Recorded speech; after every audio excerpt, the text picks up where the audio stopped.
Hello guys, welcome to my channel of Surreal. My name is Su and I'm a PhD candidate in psychology. So in this channel, I want to share with you, well, amongst many other things, some of the scientifically based psychological knowledges which I found to be so interesting and insightful. And I hope those knowledges or informations would help you to understand both yourself and other people better, and I hope you can adopt some of the strategies or informations to change yourself as well. So in this video, I want to share with you guys a very interesting research article on how our emotional regulations impact our blood sugar level. 3 researchers from the University of Bucharest did a very interesting research on how the emotional regulation strategy influence the blood sugar level. They firstly gathered a cohort of people, of course randomly selected, and then they created 3 groups of conditions from the cohort. So to each group, they will play a small video, a 28-minute video, which contains 5 major themes or 5 smaller videos conveying different emotions. So to the first group, researchers instructed nothing. So the participants, they're just free to express however they feel and however they want.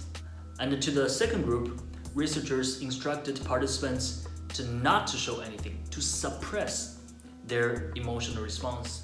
And for the third group, the participants were instructed to behave opposite than what they feel. So if they felt angry by watching the video, then they will try to behave calm. If they feel sad, then they should behave happily. And then before and right after they finish watching the videos, the blood sugar level is measured by a glucometer. So by analyzing the data between the before and after, they found something very, very interesting about the suppression and the blood sugar level. So for the first group, where the participants were allowed to show whatever they want, there is no significant increase in the blood sugar level. However, for group 2 and group 3, there is a spike of blood sugar level after the video, which means either they tried to suppress themselves or they tried to behave differently than how they really felt. All the participants have not eaten anything 4 hours before, so the influence of food on the blood sugar is maximally minimized. So in my opinion, I think this research really have provided us crucial insights in our understanding of blood sugar level, as well as the formation of addiction to sugar.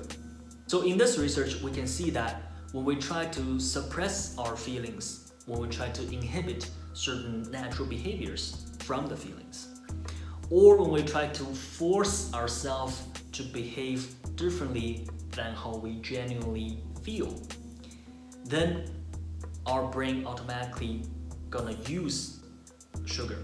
So in this case, if we are in an environment where we have to suppress continuously our natural emotional reaction, if we have to behave differently than how we feel, then very naturally our brain is gonna consume a lot more glucose, a lot more sugar than we normally would. And I believe this is exactly the reason causing the craving for sweetness during the day. And I believe many of us have, or all of us have this experience that 3 or 4 in the afternoon, you just really feel like I want some cake or I want something sweet. So from this paper, we can see that the reason we crave the sweetness, either in forms of soda or sugar, sneaker, whatever, might be because we are engaging too much emotional suppressions. So for a simple example, maybe at work you really do not like your work. If my manager or if my boss or if some of my colleagues, they bullied me or they treat me unfairly, I cannot, or I probably cannot, just start be angry at them or just start yell at them, because I might have to face some even more negative consequences. Or when my work does not go well, when I feel frustrated, I cannot just throw a temper tantrum in the middle of the day or at office. Or it might be at home that as a child, oftentimes we are not allowed to express certain feelings very freely because the parents cannot process them, or parents is narcissistic, or for whatever reason.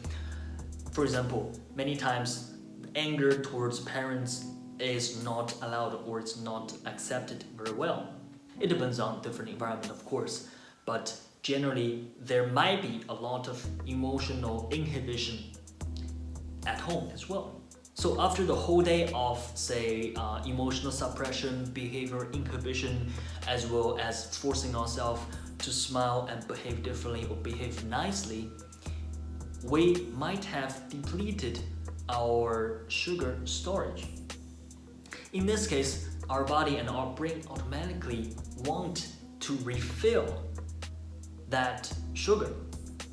And in this case, say Coca-Cola or a sneaker or M&M or some gummy bears is ideal for us. They are the quickest and the most effective way to refill our blood sugar level, which is going to cause the spike, right?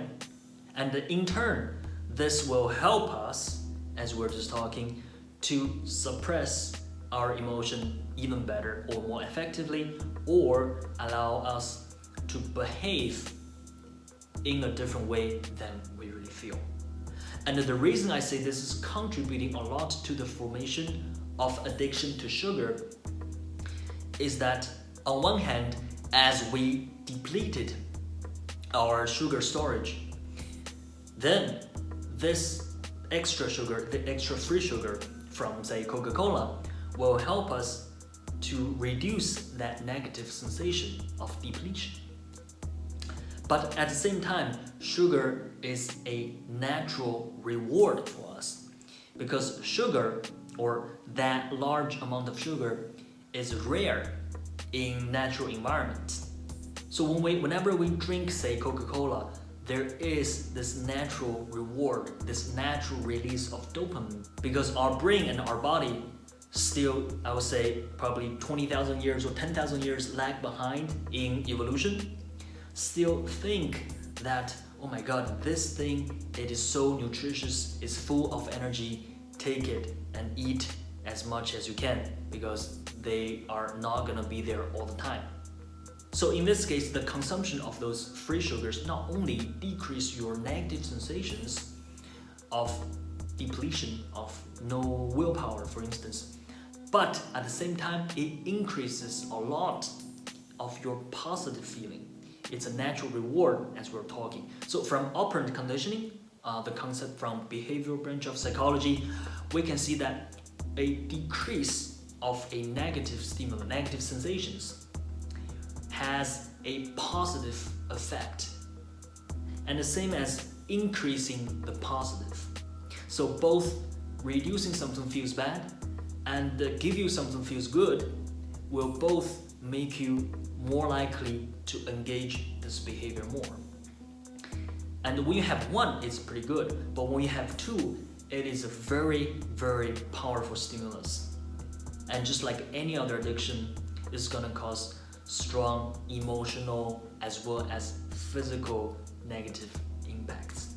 So I think to identify all those different limitations which cause you to suppress your emotions or behave differently is the most important.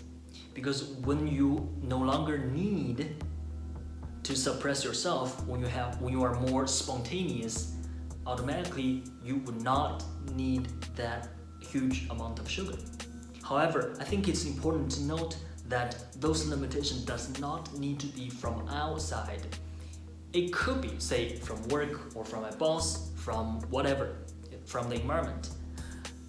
But I would say more likely than not, those limitations actually comes from within, comes from internal, from ourselves. For instance, many times we believe that we should never express anger to anybody. Anger is bad. So in this case, your mind, your belief, and your attitude towards this is the only limitation you have. So in this case, it will be very good to dig down into why you form such beliefs. And only when we free ourselves from all those, say, irrational beliefs, we will no longer need to engage in those fairly negative and ineffective emotional patterns anymore. Well, that'll be all for today. I hope you liked the video, and I hope the information I shared with you guys help you to understand yourself better, understand your behaviors better, understand your emotional patterns better. And if you liked it, please do not help to... And if you liked my video, please do not hesitate to subscribe to my channel. There will be more psychological related videos coming up every week. And I will see you next time.